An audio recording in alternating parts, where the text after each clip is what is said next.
नमस्कार मित्रांनो, आपल्या आर मेडिकल मराठी चॅनलमध्ये आपल्या सर्वांचं स्वागत आहे। तर आज आपण घेऊन आलेलो आहोत क्लॅव्होम 625 या टॅबलेटबद्दल पूर्ण माहिती।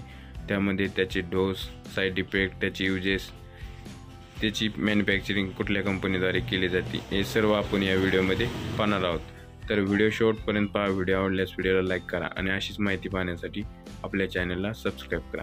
तर चला तर मित्रांनो, आजचा व्हिडिओ स्टार्ट करू। तर क्लॅव्होम 625 या टॅबलेटमध्ये दोन कंटेन आहेत। एक आहे ॲमॉक्सिलिन आणि त्यानंतर आहे पोटॅशियम क्लॅव्होनेट। अशा प्रकारे याच्यामध्ये दोन कंटेन आहेत। या दोन कंटेनच्या फॉर्ममध्ये ही क्लॅव्होम 625 टॅबलेट तयार झालेली आहे। तर याचा प्रामुख्याने यूज अँटीबायोटिक म्हणून करतात। त्यानंतर दुसरा जो यूज आहे तो आहे बॅक्टेरियल इन्फेक्शन। त्यानंतर याचा यूज आहे आपला घसा दुखणे, त्यानंतर युरिनरी ट्रॅक्ट इन्फेक्शन, म्हणजे जे आपलं मूत्राशय आहे त्याच्यामध्ये कुठल्याही प्रकारची समस्या जाणवल्यानंतर डॉक्टर आपल्याला क्लॅव्होम 625 प्रिस्क्राईब करतात। त्यानंतर आपल्याला जखम होते, म्हणजे काही लागते, ती जखम भरण्याचं काम सुद्धा क्लॅव्होम 625 टॅबलेट करते।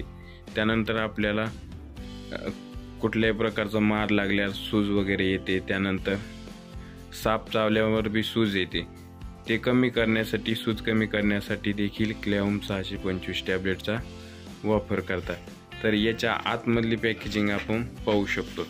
या अशा प्रकारे 10 टॅबलेट येतात। तर या 10 टॅबलेटची प्राइस 230 किंवा 220च्या आसपास असावी। तर आपण आता याचे साईड इफेक्ट पाहू। तर नॉर्मली याची काही जास्त काही साईड इफेक्ट नाहीत। आपल्याला मळमळ, उलटी अशा प्रकारे होऊ शकते।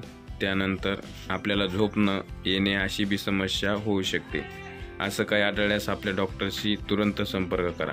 तर याची काय काय सावधानी बाळगायची आहे, तर ही प्रेग्नंट जे वुमन आहेत त्यांनी ही टॅबलेट घेण्या अगोदर आपल्या डॉक्टरचा सल्ला घ्यायला पाहिजे। त्यानंतर त्या स्तनपान करणाऱ्या ज्या महिला आहेत त्यांनी पण या टॅबलेटचा यूज करण्या अगोदर डॉक्टरचा सल्ला घ्यायला पाहिजे। त्यानंतर जे ड्रिंक करतात त्यांनी देखील याचा यूज करण्यापूर्वी डॉक्टरचा सल्ला घ्यायला पाहिजे। अशा प्रकारे याचे साईड इफेक्ट आणि सावधानी आहेत। तर अशा प्रकारे ह्या टॅबलेटची माहिती होती।